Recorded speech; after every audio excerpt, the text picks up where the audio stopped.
Hello and welcome to our review of Maul Shadow Lord. In this week's, we're going to cover episodes 3 and 4 and of our full reactions. And be warned, it will contain spoilers. So if you haven't watched it yet, go and watch it. Come back here because it's time to talk Maul.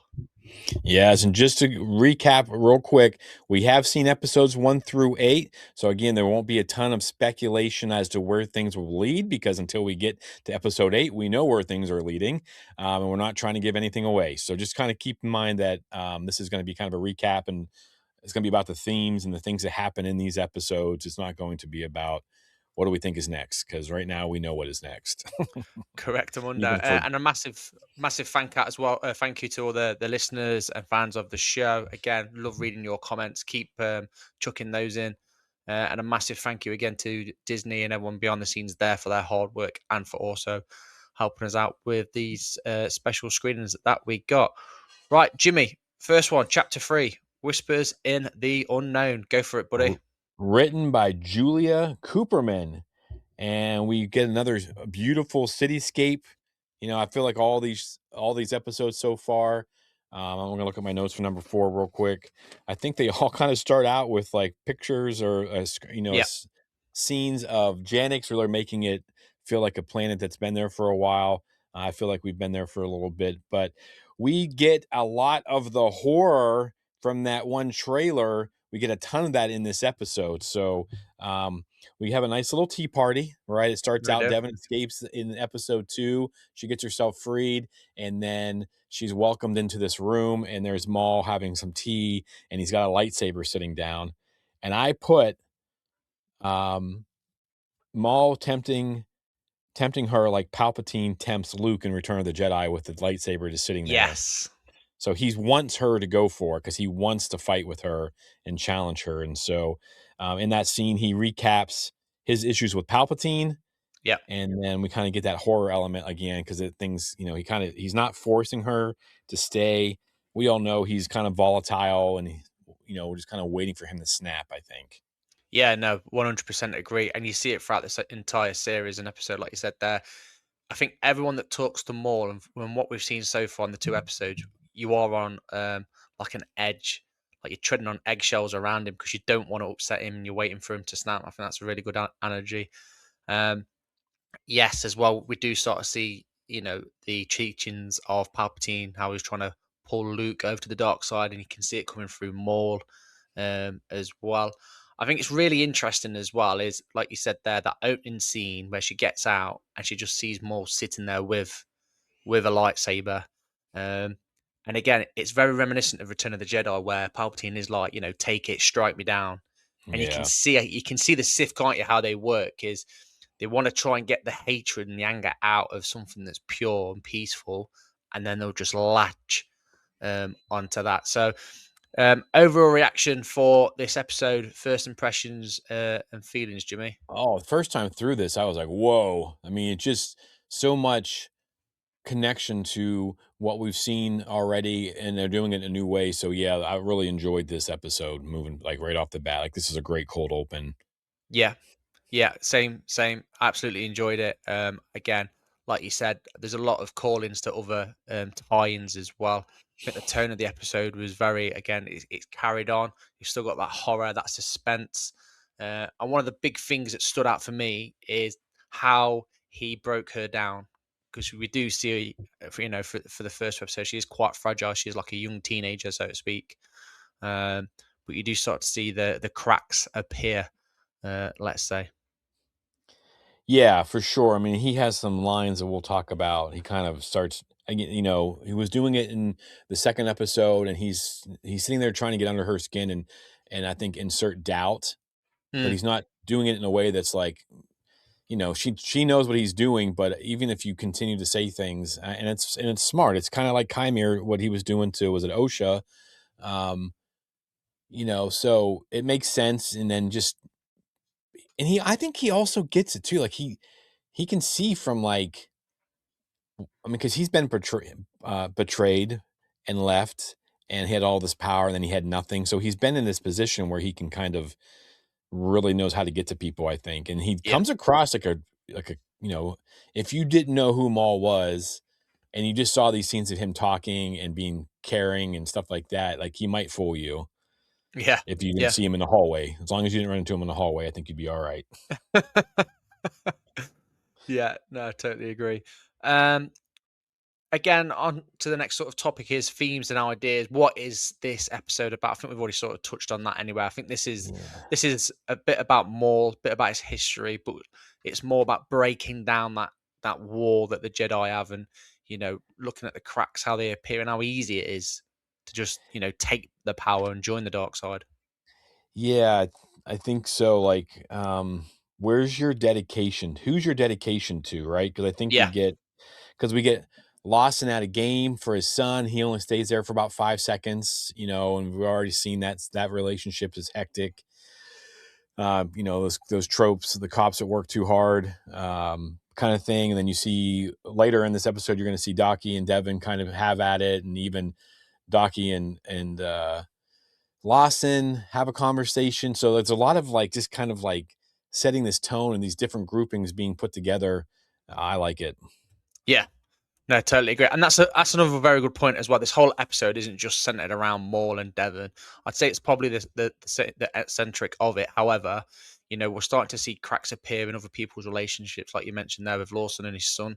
And again, any father that's got a child or anyone that's got a loved one that watching them play a sport or some sort of event is a big thing. And you do see the disappointment on his son's face. And I think his son as well is one of the key players in that team as well. I think he's It just trying to sounds do like it, his dad yeah. proud, isn't he? Because he's like, I know that in the background, they're like, he scores again. Riley Lawson scores again or something. And Yeah. the kid's pretty talented. Oh Um, yeah. and I think it's one of those cases where, so these kids working hard, so maybe his dad will pay attention to him. It's a pretty heavy topic for Star Wars, you know what I mean? But again, the show Mm.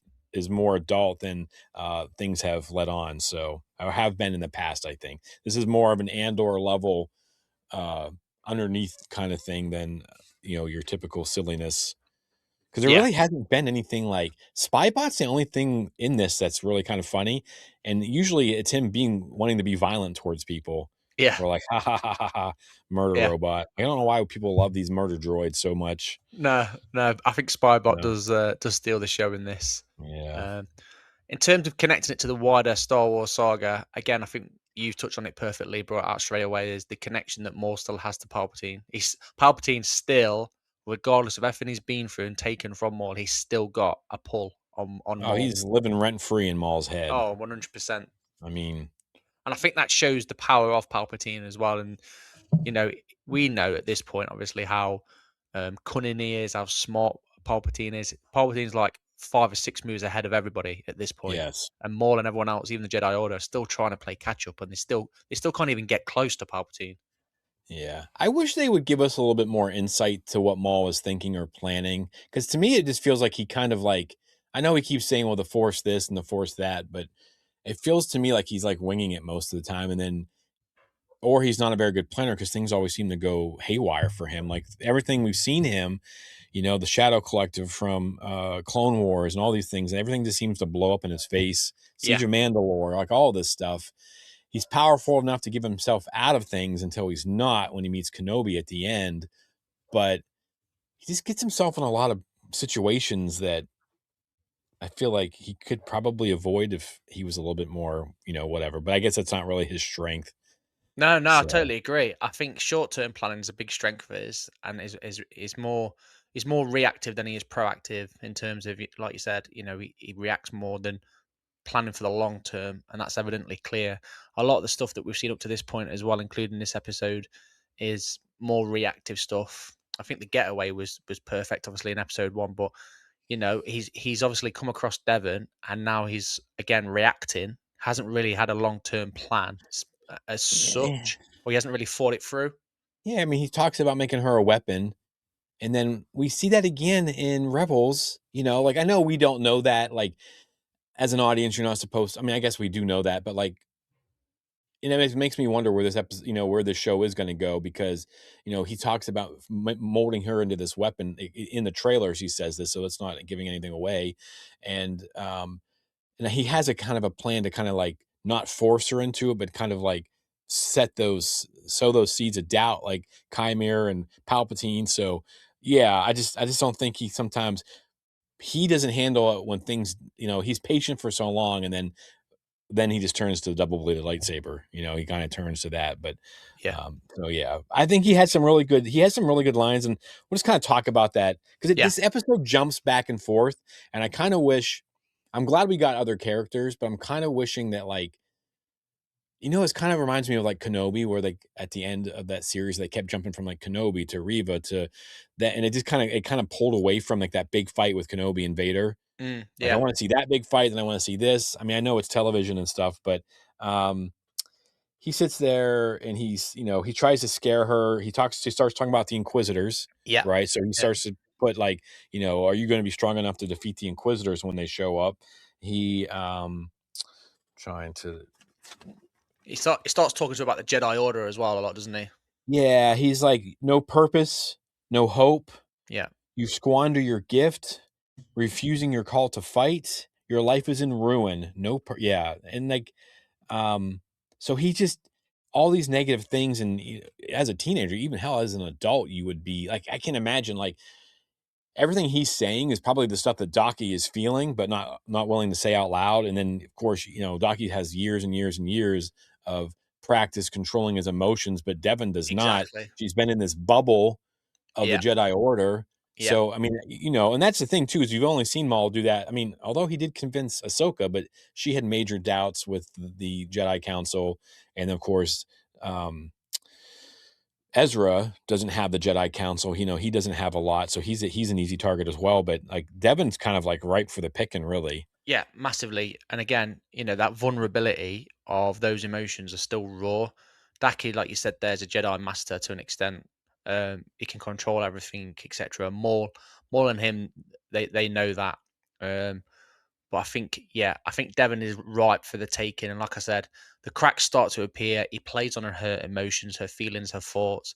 And I think a lot of those as well aren't just classic Sith tricks. I think a lot of those things that Maul's saying is actually what Maul feels.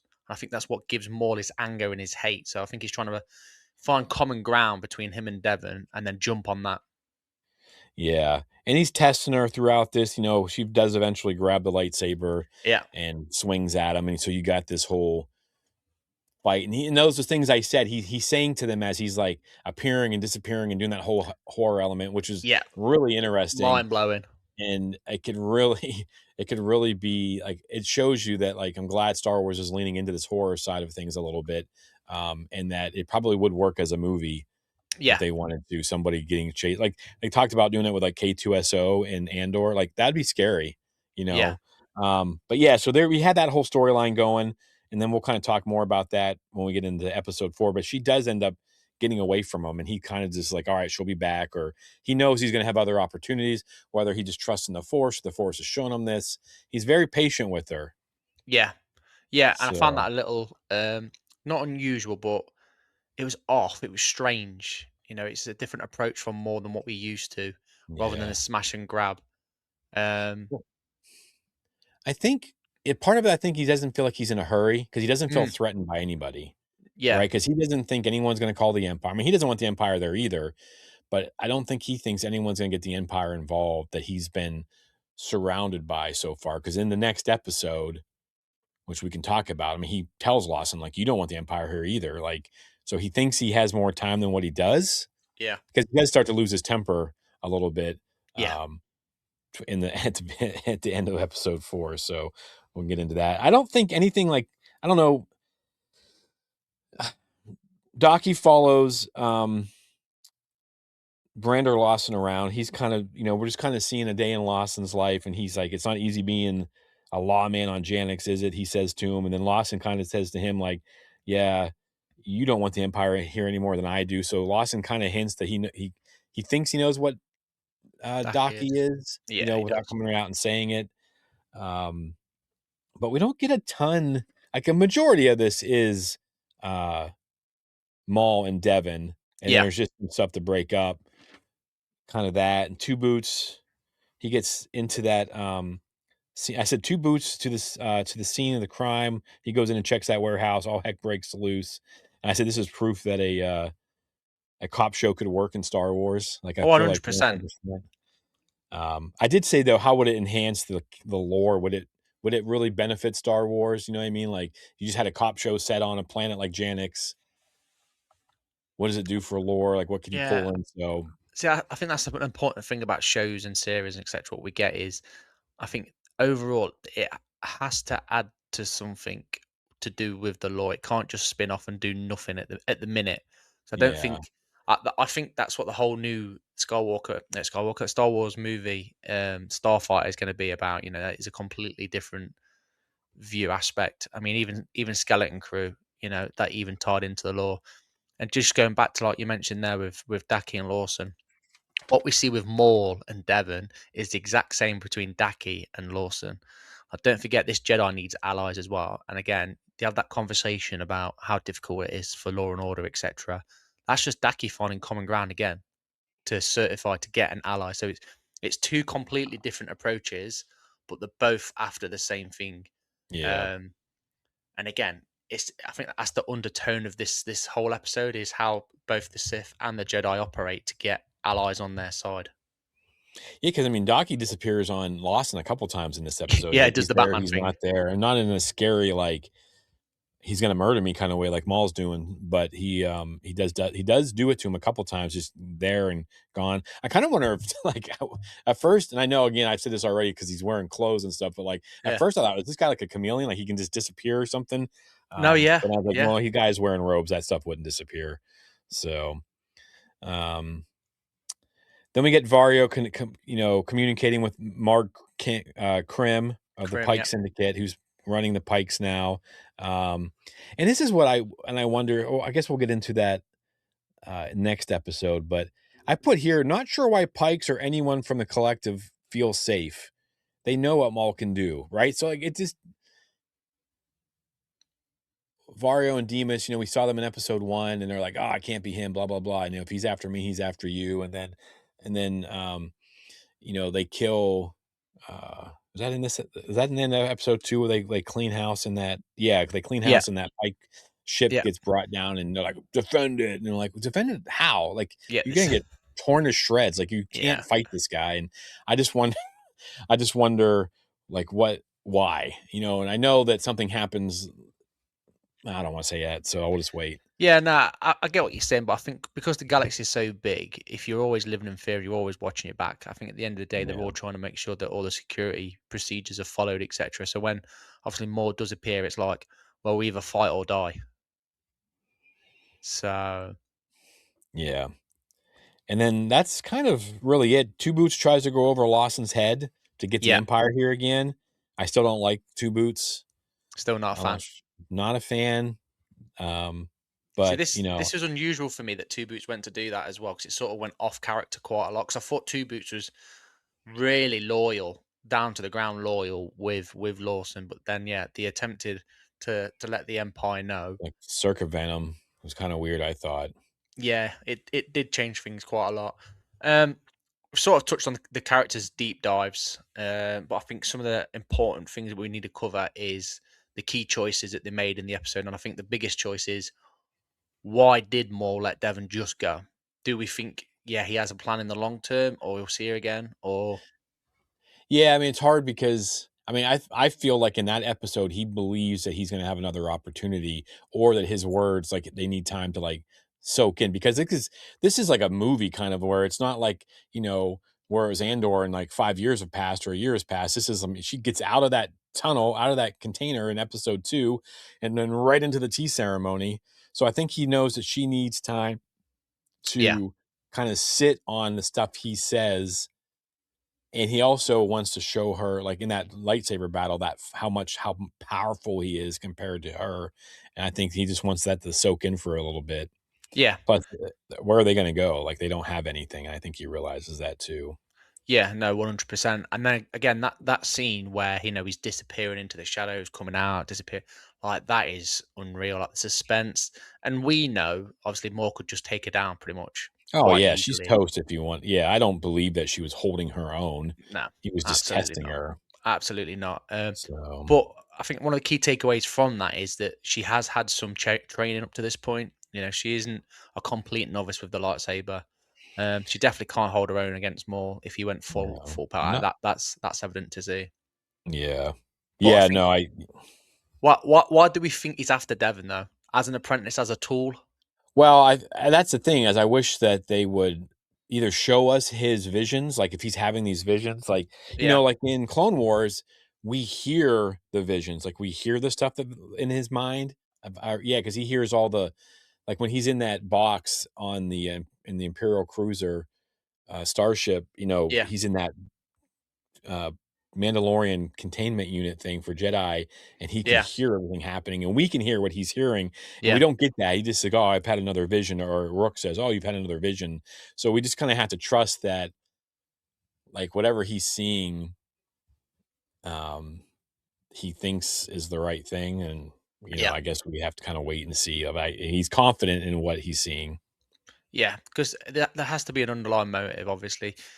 Like we touched on Savage as well, and even at this point, I don't think Devon's even a touch on Savage, and Maul knows that. Yeah, but I think he wants her because he can like she is a lump of clay that he can probably take and mold if she's only let's say she's Mm, 15 years old, right? I yeah, don't know how. I mean, she kind of looks like young Hera's age in some of those episodes we've seen a young Hera in. So let's say she's 15, like she's had the training, but she's she's in a position where you could still turn her into a machine. To think about the training you went through in basic training at I don't know how old were you when you went to basic training? Like 17. 17? Yeah, Yeah. so I was 18, and they still like think about before you went into basic training and then just those 3 or 4 months later. Like, I mean, I was a machine. I was ready to do what I was supposed to do at Mm, whatever the cost. You know what I mean? That's not like I'm not never like that beforehand, but I was just yeah, like, yeah, let's finish my task. So I think yeah, she's yeah. in the right place for him to be able to really kind of mold her. And she's a true Jedi. Like Savage really wasn't, you know what I mean? It wasn't really No, force users, but he was just a rage monster. He was yeah. cool, but he was Oh, just a it's cool. rage monster. And she has potential to be like real nasty. Yeah, and I think that says a lot about the growth in Devon, and I think you said it perfectly there. You know, she is like a lump of clay, so to speak. And again, especially in this episode, you know, we're seeing different aspects of her. She's coming out of a shell a bit more, and obviously there's more on that. Wait, do Go you on, know how Jimmy. they always, I'm sorry, do you know how they always pair Padawans up with a Jedi who's like the opposite of them? Yeah. Right? And I think that not there's nothing to give this away in any of the other episodes. Like they never have a conversation or whatever, I don't think. But just based on this and like these 4 episodes that we get to talk about right now, Docky is so patient and he's so calm. He's kind of like Tara Sinube in Mm, Ahsoka, right? That's kind of that what that relationship is. So Devon's like real high strung and maybe she reacts too quickly, and that's going to I mean she steals the stuff in the first episode. She, there's different things that she does in these episodes. It's like her response, her reaction. It's not very Jedi like. So, I mean, I think just kind of adding to that, like if Docky is this calm, almost Yoda, Terra Snube, calmness, take your time, things will work out. yeah, I think he even says that in episode 4. Things I've seen this kind of like Balin says, it's kind of like there's ups and downs of it or whatever. But yeah, yeah, so if that's the opposite of what Devin is, then Devin is the perfect person for Maul to like mold. yeah. No, that's a very very valid point. Um, Lore and connections, links to past Star Wars movie shows, any canon references. But I know we've sort of covered it with the whole Palpatine thing. I think that's Yeah. the biggest reference, especially for the OT guys and girls out there. What about the lightsaber screaming? I had my captions on and it says lightsaber screams, and then I just Mm, talked about that. So I think that's kind of a cool connection. I mean, I don't know if I've ever heard that before in Star Wars, but it does kind of link to like some of the stuff in the books and like the like like if he I was bled about to those say the crystals or bleeding. whatever. Yeah, Yeah. So like, that pain and that anger are in those bleed in that. So I mean, it kind of connects to Acolyte. Don't turn off our podcast. It also kind of connects to like Moment and which is one of the comic books with Vader and Ochi of Bestoon, and it connects with the Lords of the Shadow of the Sith book where yeah, that lady's wearing the helmet. So some of that stuff I think, but that's kind of a deep cut, I think. I mean, a little bit more so than like just someone who's turning on the shows to watch it. But for us, people that have read these things, I think it's a pretty interesting connection. Yeah, yeah, it is, and it's still good that Filoni especially is making those connections for every single aspect. I think of Star Wars fans. Yeah. Is there any favorite moments, scenes, visuals Ooh. of this episode for you that stand out? For me personally, it has to be the shadow bit more appearing, vanishing. Like Yeah. that was proper suspenseful horror. Yeah, that's one of the coolest things I've seen in Star Wars animation, just or maybe in Star Wars, just that different. I like it when we get to see how, like, we got to see a little bit of it. And I think this is what Leslie Headland was trying to do Mm, with the Acolyte was show us the dark side of things, like show us how it is on that side because we think we know or whatever. So yeah, I think that scene again, there wasn't a whole lot. I mean, there was stuff that happens, but like, that was a big majority of this episode. I would yeah, like to just kind of remove all that other junk and just place that all together and watch that play out. I think that was a really cool and new scene. So yeah, I'm with you though. That I don't think there's anything that can top that. Like that's pretty sick. yeah. No, um, that pretty much covers chapter three. I think, in a Yeah. nutshell, another strong episode. To be honest, nothing really I can fault. If I'm honest, anything from you, Jimmy? Not that I can think of. It just does a good job. Like we said, like majority of it is Devon and Maul, but then there's just little pieces of Two Boots. There's little pieces of Rook with Vario, and there's little pieces with with Riley and stuff, and Lawson and Docky. That I think just keep it grounded Yeah, as a real, like if again Star Wars, it's not real, but like it makes it feel more real than if everything's being fantastical, like in the Clone Wars a lot of the times. So I yeah. like that groundedness of this episode as well. Yeah, nice. Next chapter then, Pride and Vengeance. Over to you, Written Jimmy. by, oh, sorry, written by Amanda Rose Munoz. Nice. Seen that name a Um, few times. yeah, she has popped up quite often, especially in the Star Wars universe. One thing I will say straight off the bat about this particular chapter is it's probably one of, if not my favorite, in the 8 episodes that we've seen. This, Like this this is kind of unreal. Yeah, it kinda goes back to, like, the first episode where it's, like, action, a little bit of something, action, a little bit of something, and then big Big action. action. Yeah, So that is literally that is the perfect first impressions feelings about this. Yeah, literally action, something, then big action. Yeah, yeah, a 'cause that great ending is crescendo at the end as well. I think the tone of the episode for this is very frenetic throughout. It's high speed stuff quite often. Yeah, man, yeah, I mean, because it jumps from the Pikes to Devon and Devon and Docky, and it jumps to the cops. It jumps, back to the lair, and then a lot of it happens in the lair.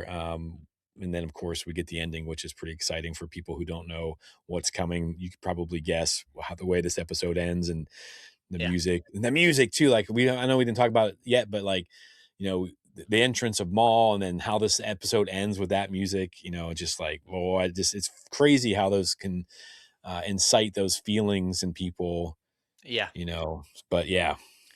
Um, I was going to say, well, what do you think stood out emotionally about this? But I think just the action. There's a lot of fast-paced action in this. But I think the biggest thing to go on about is what is this episode about? Obviously, it says Pride and Vengeance, but what do you think the tone of this episode is all about, Jimmy? Man, I think I remember listening to a story of Dave Filoni when they brought Sam Witwer in to voice Maul during Clone Wars, and who's the guy who voices Kanan? What's his name? I can't think of it off the top of my head. Oh, God.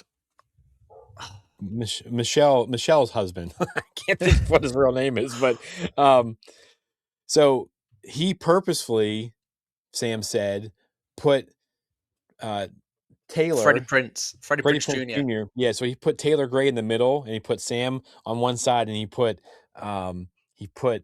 Freddie Prince on the other side. And so when they're having these conversations, he's like, he talked about like how emotional like Freddie Prince would get, like, no, like this is why it's supposed to work. And then Sam's over there like, ha ha ha, like, really kind of doing it. And that's kind of what I got because they go back when Devin gets back to Docky and they show us how they're living and things like that. So you sit there and you see how the most powerful people in the galaxy are living, like sewer rats, So rats, yeah. and she's a 15-year-old girl who says, has this guy saying like, yeah, I can defeat the empire, I can do this, I can do that.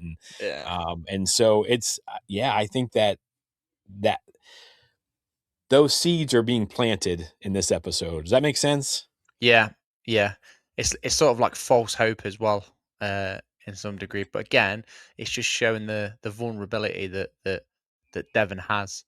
Um, and it sort of just tie on with the themes again. There is a lot of hope in this episode, which tends to turn out not quite as hoped as people would expect. There's a really funny moment in this episode I want to talk about as well.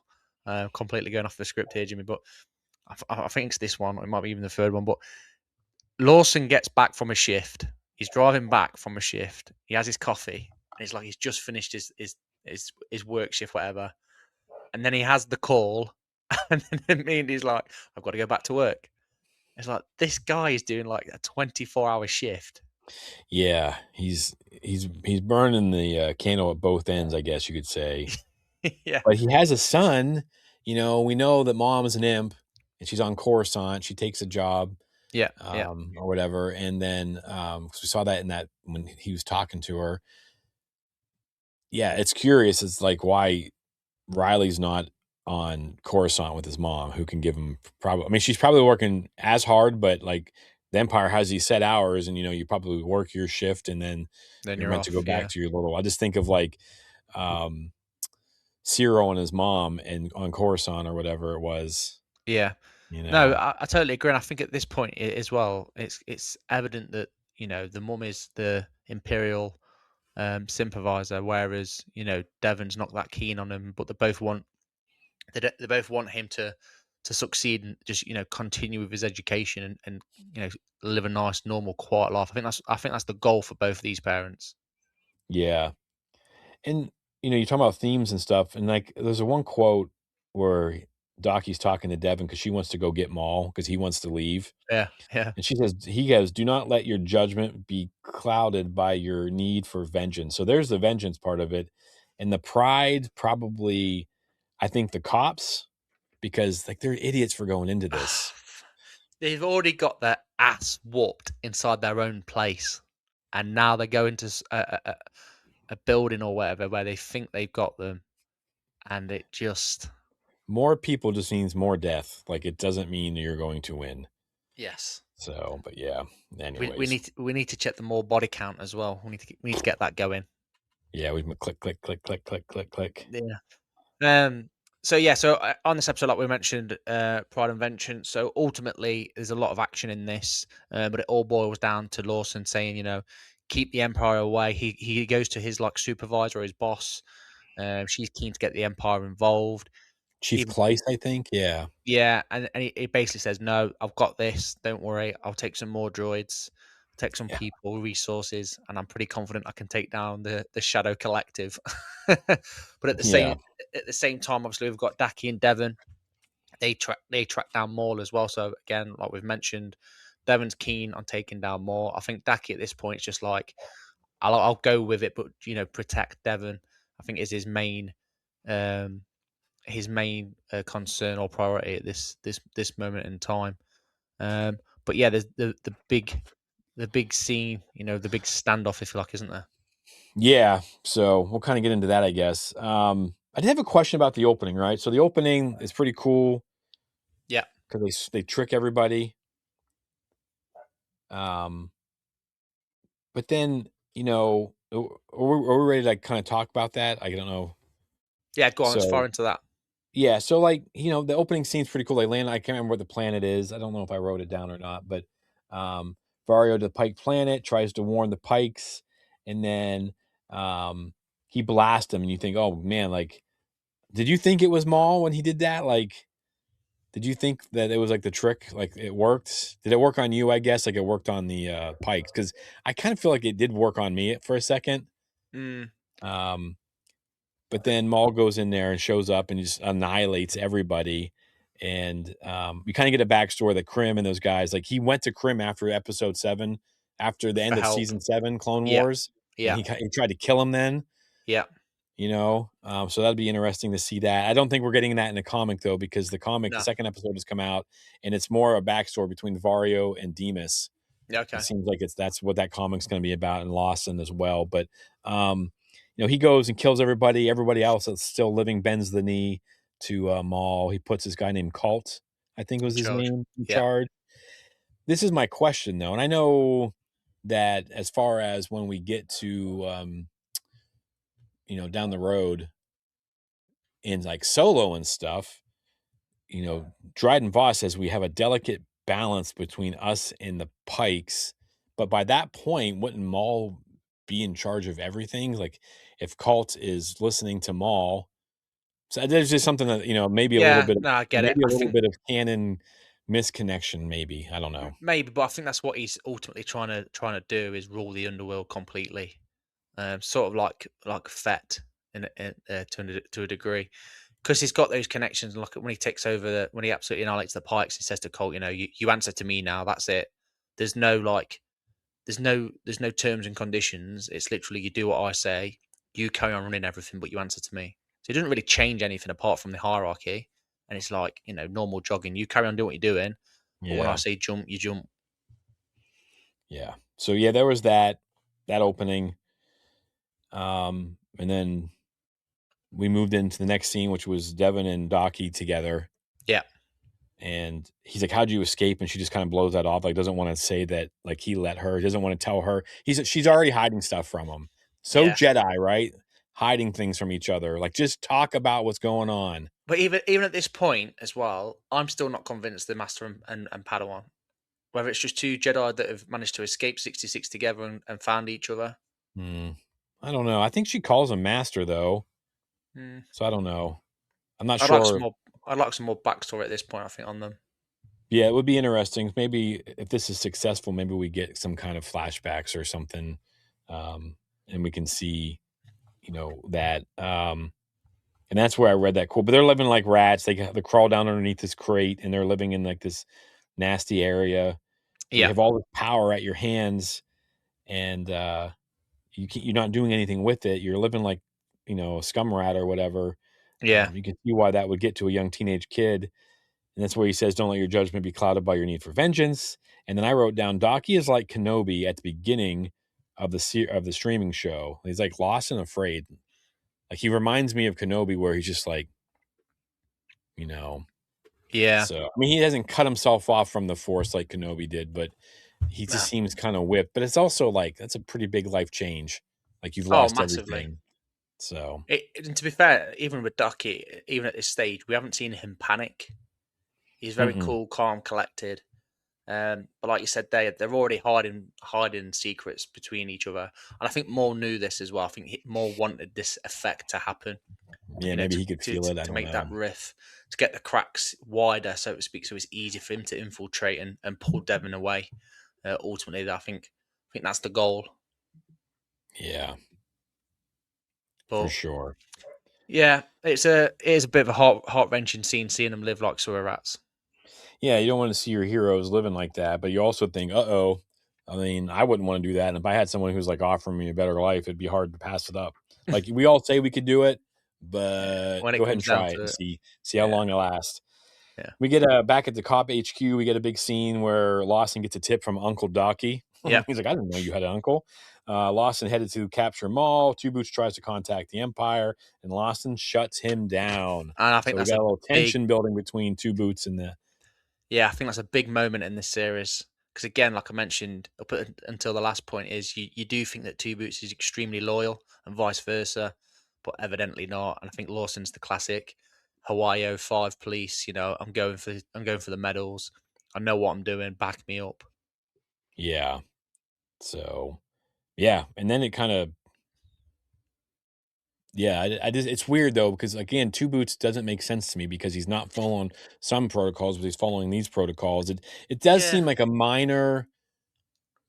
It doesn't fit.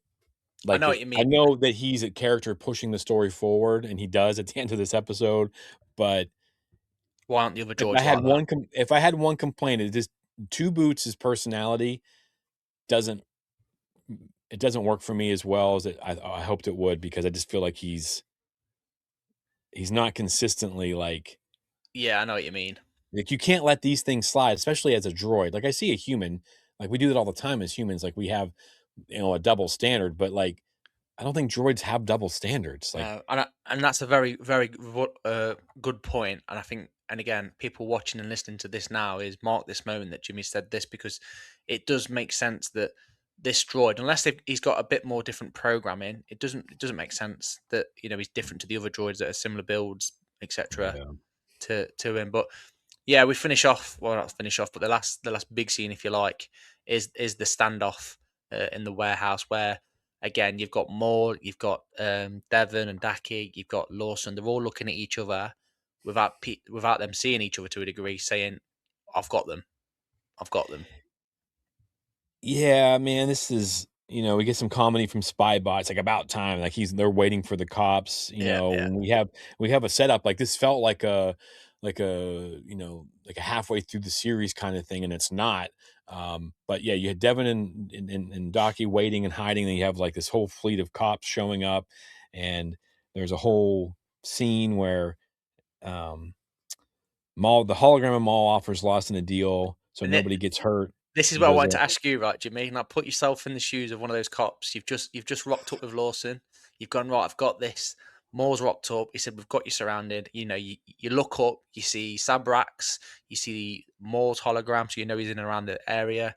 You've already been ambushed Mandalorians. once. You then see the Mandalorians turning up, and then you're looking at Lawson, going, "Please take the deal. That's what I said. I want I Please want take the deal." Lawson to take it. He's a cop through and through though, so, yeah, I would I love again, I don't know if we're gonna get it or not. This show's moving too fast to really it seems like to go backwards at all. Mm, Like it with like and maybe in the comics we'll get it. We haven't really so far, but I want to know about Canalore, when he's talking about his bounty hunter days, and then he I want to know more about Lawson. He's like really intriguing to me as yeah, far as because like he's got a real strict thing about the law, but he's also like willing to break rules to make things happen. So I don't yeah, know.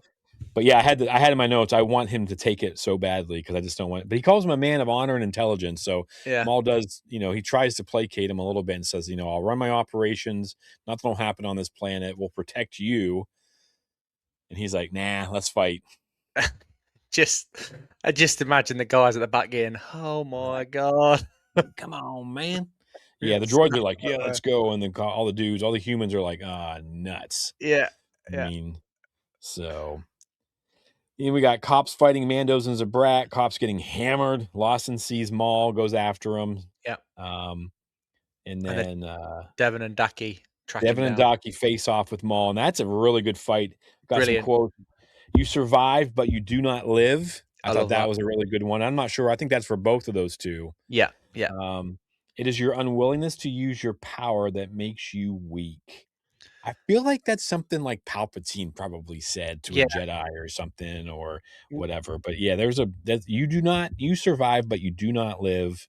Just great dialogue, and a really good fight, I think. Brilliant fight. Very reminiscent of Duel of the Fates and Phantom Menace, I thought. And I thought again, the music starts to kick in.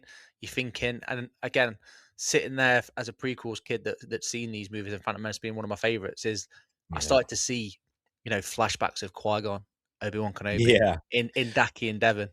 Yeah. Yeah. It's weird though, yeah, because like, I mean, Docky holds his own a little bit better against until he gets kicked in the chest. And I just wrote down in my notes this first time I watched this, is this the wound that's gonna kill Docky? Like that kick to the chest that he gets. I feel like that's gonna like I feel like and again, I'm talking about these episodes, like it feels like that's going to come back and hurt Docky eventually. Like that's a pretty significant because he gets Maul, he lights Yeah, Maul's hip up or whatever, and then or hits him in the knee. That's what he does. Hits him in the knee, and then he gets pissed and he kicks Docky square in the chest yeah. with those metal legs. I mean, I don't care who you are. That you That's can break hurt. some ribs or you're gonna do That's gonna something in hurt. there. Yeah. Um, but again, it's good sequence fighting between Devon and Oh, Daki, taking their turns. And again, it's just so reminiscent of the Phantom Menace. It's a cheeky little core, lore yeah, wise, I think, and a good few absolutely. flashbacks.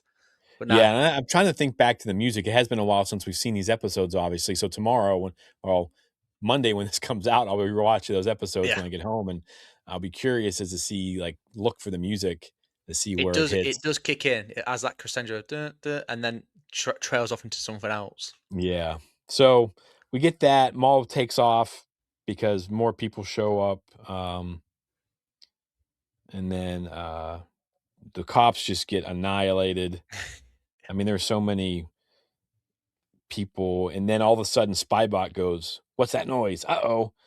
And he hears an Imperial, where's he at? Yeah, It's he like hears this. an Imperial probe droid signal, Yes. and they know it's time to bounce. But we also know what that means if you got a probe droid. And so we got some Empire Strikes Back kind of reference there too. The probe Yeah. droid shows up, sends the message, and then the next big scene. Um, well, I guess Lawson figures out, he sees them fight and lets them leave. And then we get the Imperial March as the Yeah. Imperial Star class, destroyer flies over the Zooms city. over. So that was There's a that. pretty sick ending to that episode. Yes. Like, With that. and you That. just think like it's bad because I mean the cops get their butts kicked. Devin and I think Docky lose that fight as well, Yeah. I'd and agree. then it just gets worse because here comes the Empire, and who knows Yeah. who or what is on that ship. I mean, Yeah. it's a wide open canvas of could it be the Grand Inquisitor? Could it be, is this where we see some of the Inquisitors that we got from the trailers and like that's not spoiler or anything like that. Like we know that that's going to happen eventually, but like who's on that ship and things like that. And I think it's going to be some interesting characters for the next couple episodes, maybe. Yeah, no, 100%. And again, this ends nicely. Again, not really a fault for anything in this. Um, I don't know why, but that favorite scene for me is that is that moment he just comes home from his work shift, literally drinks a coffee, chats some stuff to his lad, and then drinks another sip of coffee and goes back to work again. And I'm like, Yeah, damn. it's just that realistic, and I think, and I heard I was watching somebody I hadn't watched in a while because they're so negative all the time. And he was just complaining about how fast the show is and that it's just so many tropes. It's just, every time you watch a cop show, this is a trope and blah, blah, blah. And I'm like, Yeah, first off, dude's never going to be happy. So it was everything in my power to be like, you haven't changed at all. You'll never be happy. But I just left it. I didn't say anything. And, yeah, but I was just like, dude, like, what do you like? Yeah, it's a fast moving show. Like, we knew it was going to be, they said it was going to be. But I think those scenes, like you talked about, though, like, I think that makes this show more realistic to people who watch television because yeah, that doesn't just call on your Star Wars stuff. That calls on you watching, like, we rattled off any cop show, and the yeah, main character is going to be this hardworking cop who never sleeps. He has got family troubles at home. He's always willing to bend the like. I just feel like it's like I don't think it's a bad thing, and I guess maybe I mean it's not fair to me to pass judgment on other people's decisions, but I feel like people are complaining about it. mm, I think it grounds the show and makes it more realistic and yeah, makes me feel for Lawson. Like I'm like, dude, take the deal, go watch your son play. I mean, Maul will take care of the streets. You won't have to worry about nothing. yeah. But yeah, no, it's a good one. Any favorite scenes for you on this one, Jimmy? God, everything in this episode. I mean, it was just action, action, action, action, action, big action. So I'm gonna go with big action at the end. Yeah, That like you said, like the big fight at the end. I did, however, like the fact that Mark Krim is holding the lightsaber at the very beginning, and Maul steps out, yeah, turns it on, and swipes him with his. I mean, he basically cuts himself. The Pike leader, like it goes off in his hand, and he's looking at it, and all of a sudden, like he slashes himself with it. So that was pretty sick. yeah, yeah. No, great shout. Again, a massive thank you to all the listeners, followers, viewers for your comments. Again, please keep chucking them in the show. Let us know what you think of more Shadow Lord. And again, any feedback for us, always welcome. Please let us know. Explore the Force. All one word. If you want to find us on Facebook, Instagram, TikTok, X, Threads, YouTube, Blue Sky. Just remember to like, share, subscribe. Again, a massive thank you to Disney and the team, Lucasfilm and the team, for giving us those early screeners. But like you said at episode 1, Jimmy, it's killing me now having to wait so long to Yeah, catch up. yeah, It's brutal. absolutely. So, It's brutal. but Any final words from yourself, buddy? yeah, just let us know what you think, everybody. Like, I'm super excited to hear people's opinions and how if they love the show. Do you think it's moving too fast? Do you think this cop trope works in Star Wars? Those kinds of things. I'd be really interested in everybody's takes on some of those things I've heard some people complaining about. Yeah, awesome. Right, so from myself and Jimmy again, thank you so much. Look forward to next week where we're going to dive into the next 2 episodes of Maul Shadow Lord. Have a fantastic week.